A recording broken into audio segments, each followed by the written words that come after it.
네, 반갑습니다. 네, 그죠.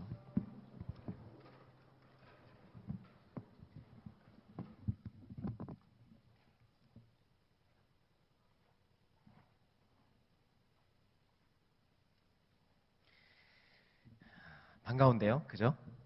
네, 제가 제일 반가운 것 같습니다. 네, 제가 목소리가 제일 컸으니까. 네, 하여튼 환영합니다. 네, 환영합니다. 네, 마이크가 별로 저를 환영하지 않는 것 같습니다. 잘 모르는 것 같아서 이제 인사를 드리면 저는 대학 오부를 담당하고 있는 엄장윤 목사입니다. 우리 저기 팔부 지체들하고는 안면이 있을 수도 있습니다. 네. 팔부가 분할하기 전에 같이 산부에 있었어가지고 그런데 뭐 그 시절은 다 지나갔고 우리 저기 아는 사람이라고 팔부에 아는 사람이라고는 우리 저기 섭섭이 형제들 간사님들인데 이런 얘기하면 안 되는데 하여튼 네, 반갑습니다. 그 수련회는 하여튼 여러분 20대에 누릴 수 있는 최고의 축복 중에 하나가 아닌가 생각합니다. 결혼하시면 여기서 결혼한 분이 저하고 호사 목사님하고 딱 두 밖에 없는데 결혼하면 오고 싶어도 못 옵니다. 집에서 안 보내주거든요. 가정을 지켜야지. 그래서 하여튼 이제 4박 5일 동안 여기에서 여러분들이 다시 한번 우리 주제처럼 정말 말로만 듣는 복음이 아니라 내 안에 다시 한번 살아나고 살아내는 그러한 수련회가 되었으면 좋겠습니다. 같이 말씀 좀 봤으면 좋겠는데요. 오늘 여는 예배에 우리 같이 살필 말씀은 요나서입니다. 요나서 1장입니다. 요나서 1장. 요나서는 성경의 뒤쪽에 있습니다. 뒤쪽에 있다니까 또 신약에서 뒤에 찾지 마시고 구약에 제가 가진 성경으로는 1287페이지인데 요나서 1장 1절부터 16절까지 저하고 한번 교독했으면 좋겠습니다. 요나서 1장 1절부터 16절까지 제가 먼저 1절 읽겠습니다. 여호와의 말씀이 아미떼의 아들 요나에게 임하니라 이르시되 일어나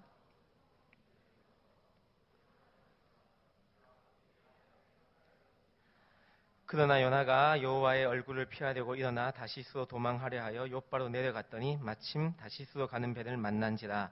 여호와의 얼굴을 피하고 그들과 함께 다시스로 가려고 배 삭슬 주고 배에 올랐더라.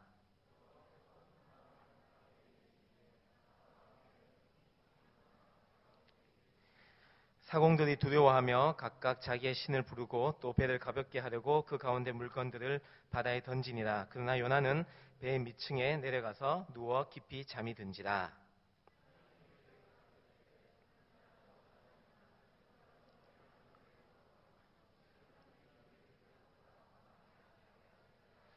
그들이 서로 이르되 자 우리가 제비를 뽑아 이 재앙이 누구로 말미암아 우리에게 임하였나 알아보자 하고 곧 제비를 뽑으니 제비가 요나에게 뽑힌지라.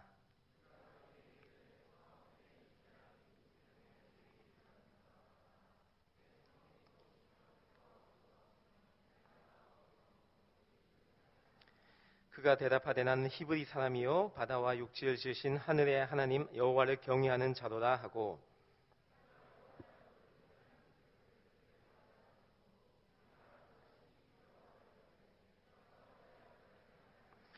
바다가 점점 흉흉한지라. 무리가 그에게 이르되 우리가 너를 어떻게 하여야 바다가 우리를 위하여 잔잔하겠느냐 하니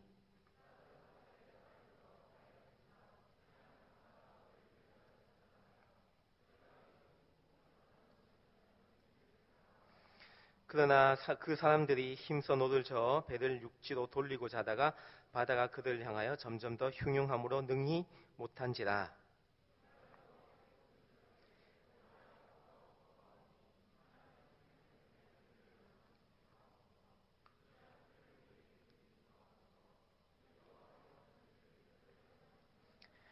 요나를 들어 바다에 던짐에 바다가 뛰노는 것이 곧 그친지라.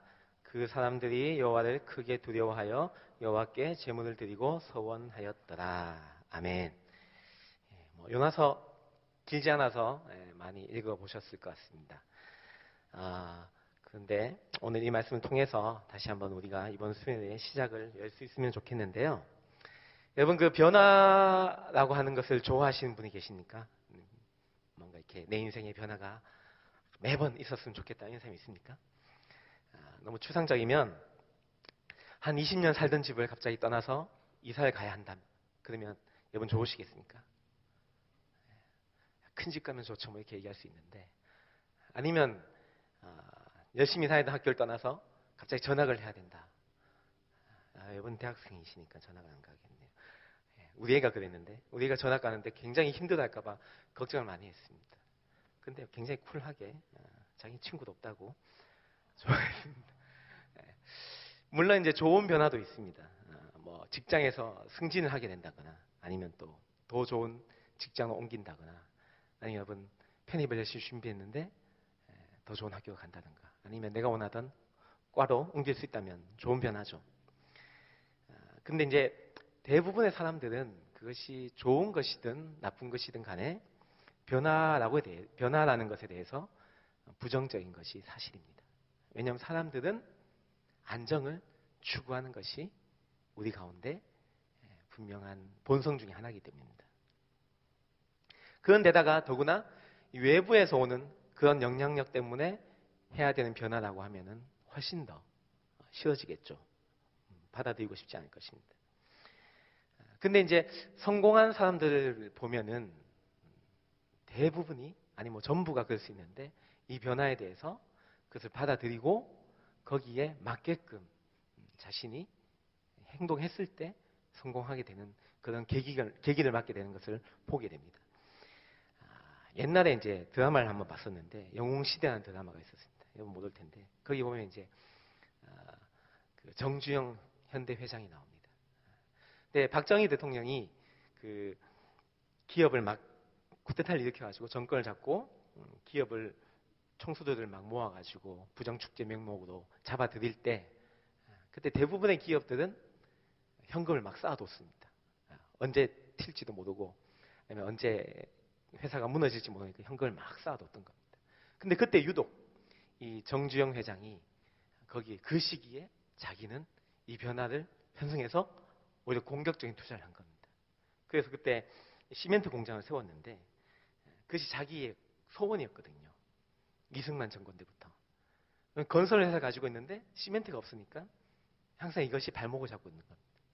그때 우리는 자기는 공격적인 투자를 해가지고 업계에 아주 독보적인 위치를 자리 잡는 걸 보게 됩니다. 그처럼 이제 변화라는 것은 우리 모두에게 두려운 것이고, 또 어찌 보면은 그것이 위기일 수 있는데, 또 그것을 어떻게 받아들이고 어떻게 행동하냐에 따라 가지고 도태되든지 아니면 오히려 더 성장하든지, 그러한 결정적인 시기가 되는 것입니다.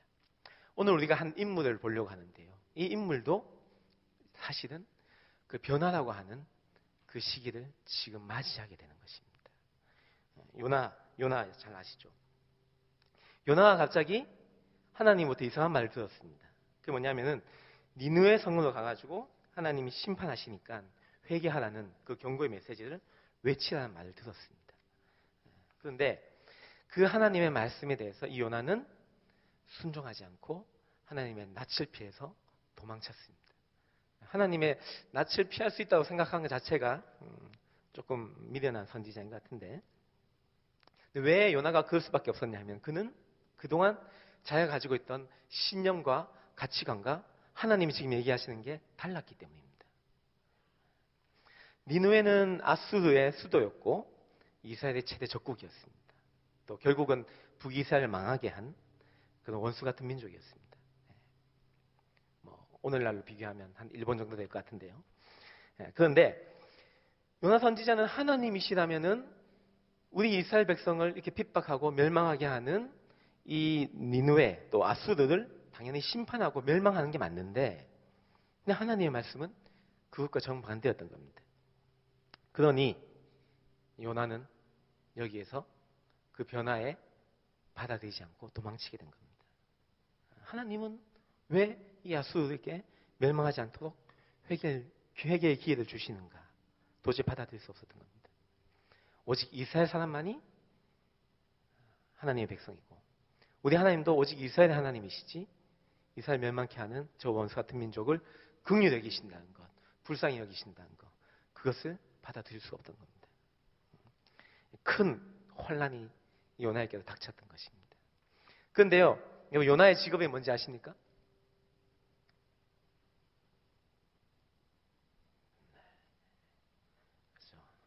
너무 어려운 질문을 했습니다. 요나의 직업은 선지자였습니다. 굉장히 쉬운 건데, 우리가 읽은 이게 소선지서거든요.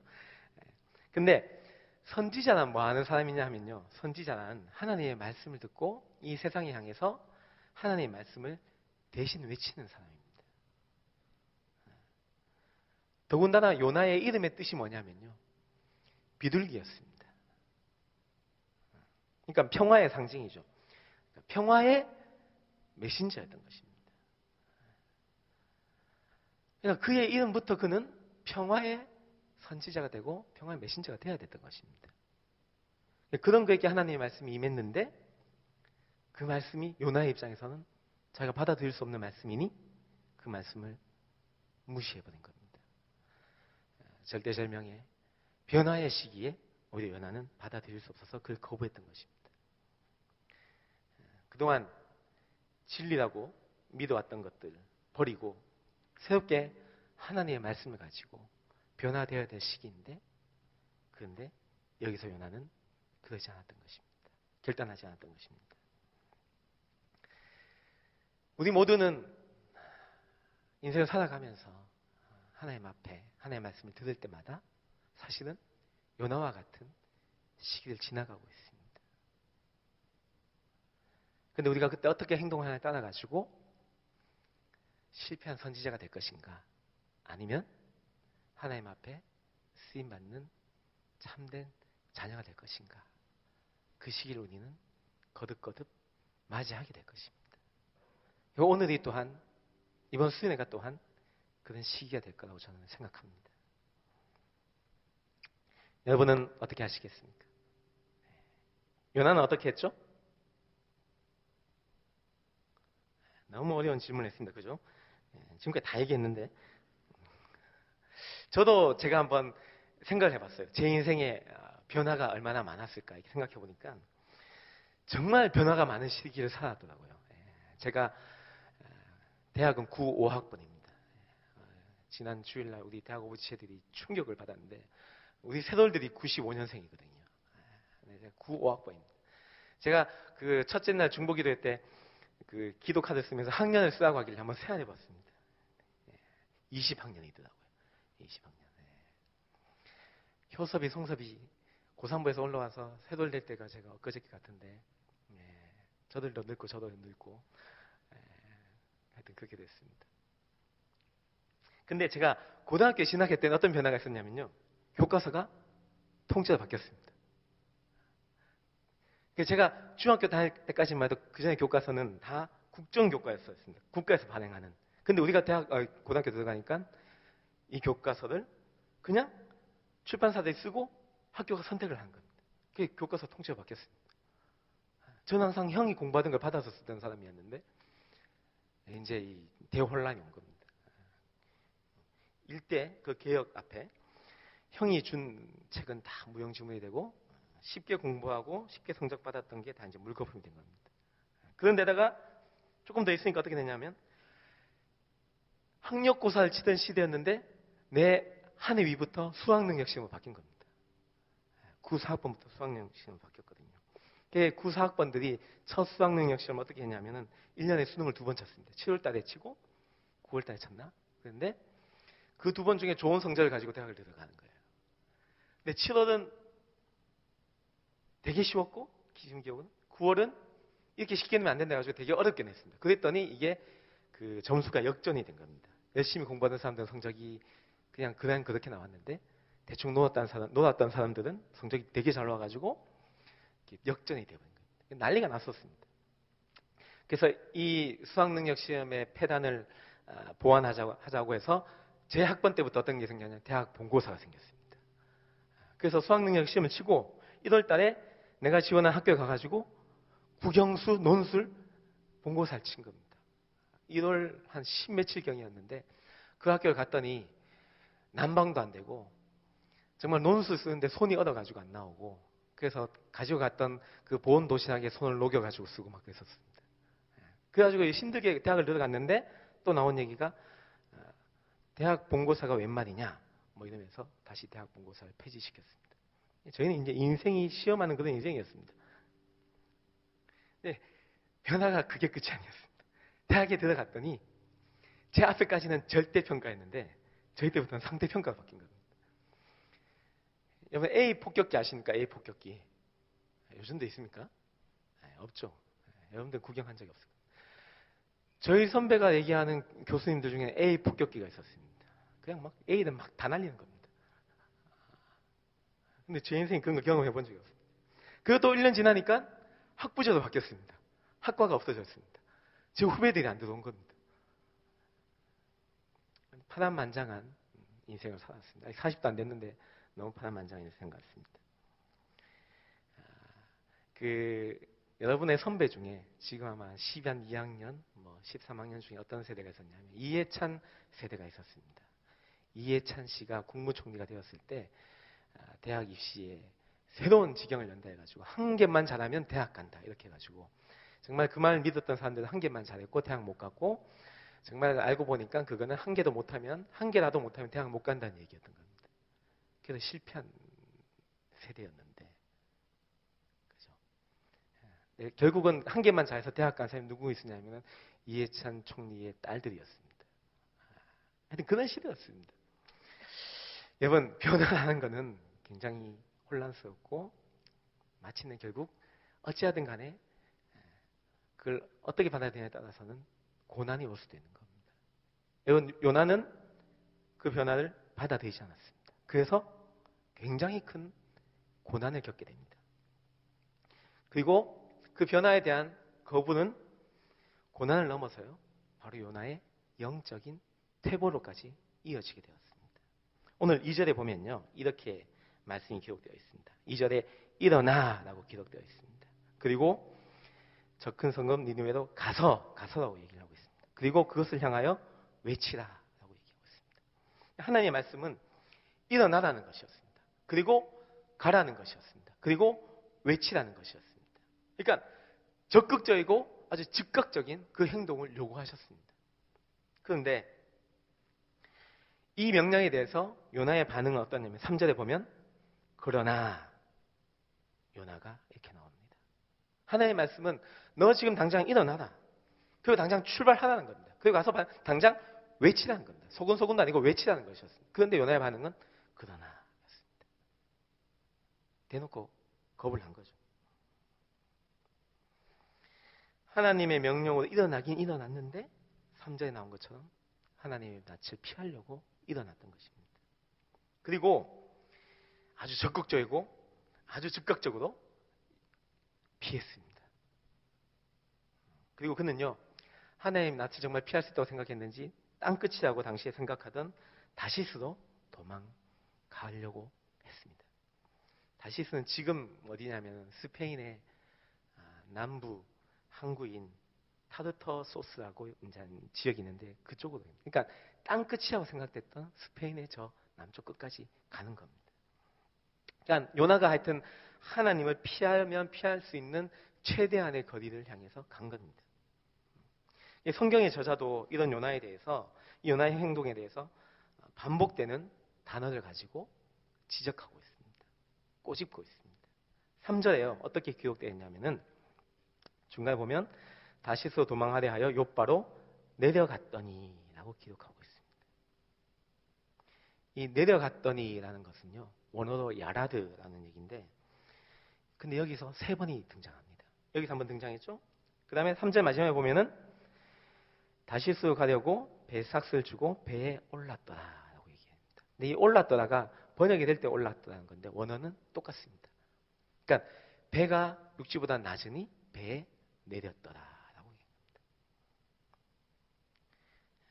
또 5절에서요. 어떻게 기록되어 있냐면 요나가 배의 밑층에 내려가서라고 기록하고 있습니다. 또 이 야라드라는 단어가 등장한 겁니다. 무슨 말을 하는 걸까요? 성경의 저자가 지금 뭘 얘기해 주려고 하는 걸까요?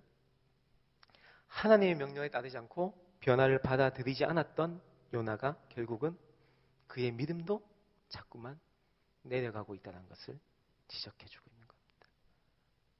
평가하고 있는 겁니다. 물리적인 그냥 이동만이 아니라 그냥 높은 데서 낮은 곳으로 떨어지는 것을 얘기한 것이 아니라 하나님과의 관계에서도 멀어지고 있다는 것을 지금 지적하고 있는 겁니다. 자신의 영적인 상황도 함께 곤두박질 치고 있는 것입니다. 여러분, 하나님의 말씀 우리가 듣는 거 중요하죠. 근데 많이 듣는다고 해가지고 우리가 믿음이 성장하는 것이 아닙니다. 더 중요한 것은 그 하나님의 말씀이 있으면 그 말씀을 내가 받아들이고 또한 거기에 반응하고 순종해야 되는데, 근데 오히려 그 말씀은 있지만 요나처럼 받아들이지 않는 사람은 그의 신앙도 그의 믿음도 오히려 곤두박질 친다는 것을 보여주고 있는 것입니다. 안 들었으면, 몰랐으면 그러니까 평균이라도 유지할까요? 그런데 하나님의 말씀을 들었습니다. 근데 거기에 반응하지 않는다는 것, 오히려 나의 믿음의 태보를 의미하고 있는 것입니다. 근데요, 이 배에서 요나의 상황은 요나를 더 초라하게 만듭니다. 배가 어떻게 되었습니까? 뒤집힐 지경이 되었습니다. 이방인 그 선원들이 배 안에 있는 모든 짐을 다 바다에 던졌습니다. 배를 가볍게 해보려고요. 배를 좀 살려보려고. 그리고 각자 자기의 신들에게 막 울부짖으면서 기도했습니다. 하여튼 할 수 있는 방법을 다 동원한 겁니다. 근데 그 절박한 시기에 요나는 배 밑에서 잠을 자고 있었습니다. 영적으로 어두워져 있었던 거였죠. 그래서 이방인 선장이 하나님 낯을 피해서 도망간 이 선지자를 꾸짖는 장면이 나옵니다. 하나님께서 요나에게 하셨던 말씀 그대로 이 이방인 선장이 요나에게 말하고 있는 거예요. 명령하고 있는 겁니다. 너는 일어나 부르짖으라는 것입니다. 하나님의 얘기가 아닙니다. 지금 이방인 선장이 지금 하나님의 선지자에게 너는 일어나 지금 부르짖으라는 것입니다. 근데요, 이 이방인들에 대한 요나의 대답이 더 가관입니다. 이 요나의 대답은 나를 그냥 바다에 집어 던지라는 것입니다. 자신 때문에 이 고난이 왔으니 그냥 나를 죽여달라는 것입니다.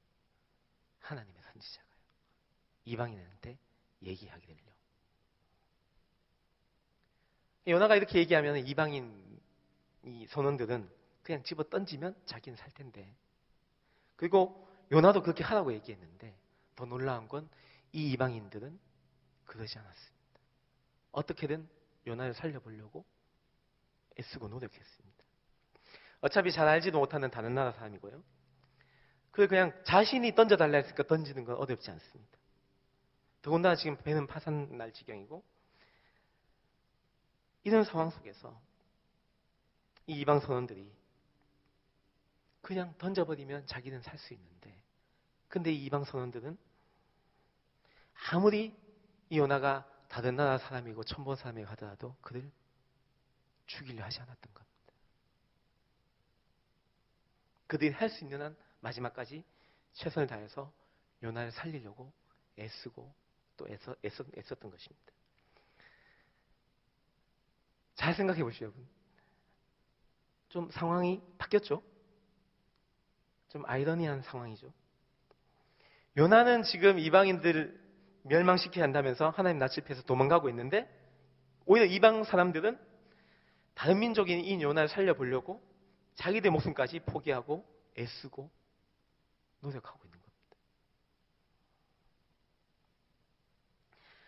하나님의 명령을 거역하고 하나님 관점에서 생각하길 거절하고 또 하나님의 말씀에 동참하지 않은 사람은 이처럼 아주 비참하고 초라한 지경으로 떨어지게 되는 겁니다. 하나님의 선지자가요. 하나님께서 그런 요나를 그냥 두지 않으셨습니다. 결국은 바다에 던져지게 되었는데 결국은 하나님께서 그를 살리셨습니다. 하나님은 홀로 그의 일을 행하시는 분이 아니십니다. 반드시 그의 신실한 백성을 통해서 일하는 분이십니다. 그래서 하나님이 이 한 사람을 통해서 일하기를 작정하셨다면 결국에는 그 사람을 변화시키고요. 그리고 그 일을 꼭 이루시는 그런 하나님이십니다. 물론 하나님이 포기하는 사람도 있을 수 있지만 하지만 하나님은 그가 부르신 자를 통해서 역사하신 분이십니다. 그래서 바다에 대풍도 내렸고요.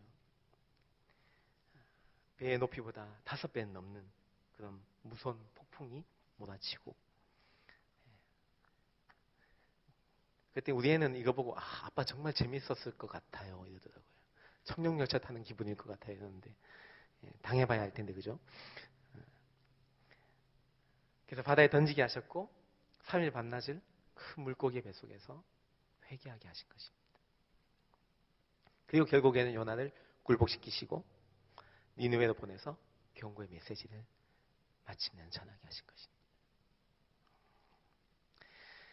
여러분 우리는 지금 수련회에 올라와 있습니다. 저는 굉장히 기대가 됩니다. 우리 권호 목사님 저는 존경합니다. 제가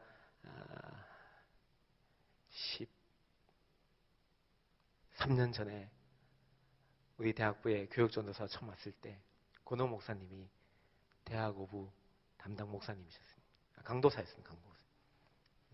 협박에 능하신 분인데 맨날 설교 때 강도사님이 얘기한 거 듣지 않으면 하나님이 벌하실 거야 막 이러셨습니다.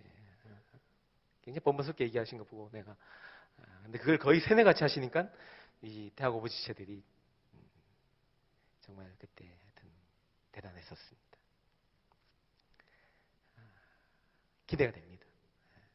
제가 지금 대학부에서 제일 늙었는데 그때는 정말 파릇했는데 27살에 와가지고 안승훈 전사님보다 젊었었는데 근데요 제가 13년 14년을 보면서도 느끼는 건 이 수련회를 통해서 가장 많은 청년들이 변화됩니다. 근데 누가 변할 수 있느냐? 이 말씀 앞에 반응하는 자가 변화되는 겁니다. 요나는 하나님의 말씀을 들었습니다. 근데 그는 자기의 머리로 자기의 가치관으로 받아들일 수 없는 일이니까 그것을 외면해버렸습니다. 외면하고 끝난 것이 아니라 그 외면이 그의 믿음의 퇴보를 불러왔던 것입니다. 그건 심지어 그도 감당할 수 없는 오히려 자기 목숨까지 내버리려고 하는 그러한 고난으로 이어지게 된 것입니다. 이제 오늘부터 우리 많은 말씀을 들을 것입니다. 그 말씀을 들을 때 여러분 어떻게 반응하시겠습니까? 외면하시겠습니까? 무시하시겠습니까? 아니면 잠시 믿어두시겠습니까? 우리 많은 기도 제목도 가지고 올라왔습니다. 진로의 문제도 있습니다.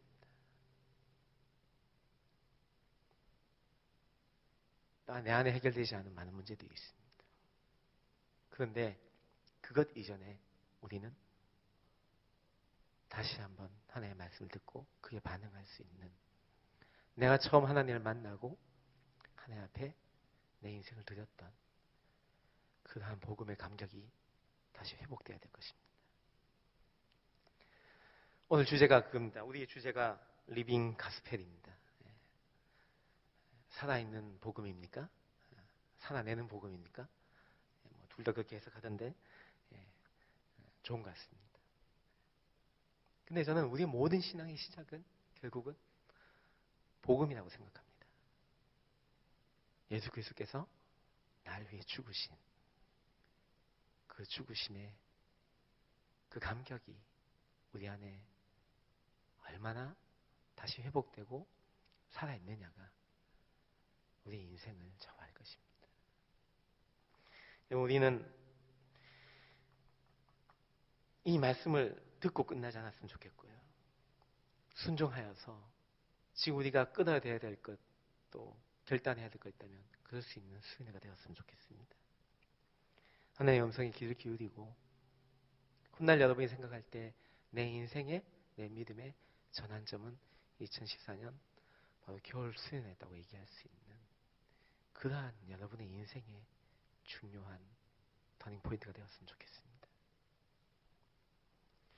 아마 권호 목사님 통해서 하나님께서 우리의 많은 것을 드러나게 하실 것입니다.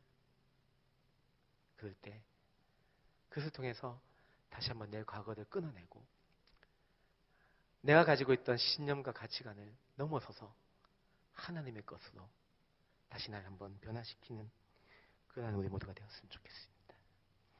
이제 한번 같이 한번 기도했으면 좋겠습니다. 기도할 때요, 나는 이 하나님의 말씀 앞에 어떻게 반응할 것인가? 돌아보니 지금까지 나는 혹 요나처럼 하나님의 말씀을 내 짧은 지식과 내 짧은 경험과 내 가치관으로 제한하고 있지는 않았는지, 그냥 무시하고 있지 않았는지 우리 한번 이 시간 돌아봤으면 좋겠습니다. 하나님 아버지, 선지자임에도 불구하고 이방인의 조롱거리가 된 요나가 되지 않게 하여 주시고, 하나님, 하나님의 자녀답게 하나님의 말씀 앞에 반응하여서 참된 제자로서 다시 한번 주님 앞에 주님의 부르심에 합당하게 일어나 가서 외칠 수 있는 자가 되게 해 주십시오. 이제 한번 기도했으면 좋겠습니다. 함께 기도하시겠습니다.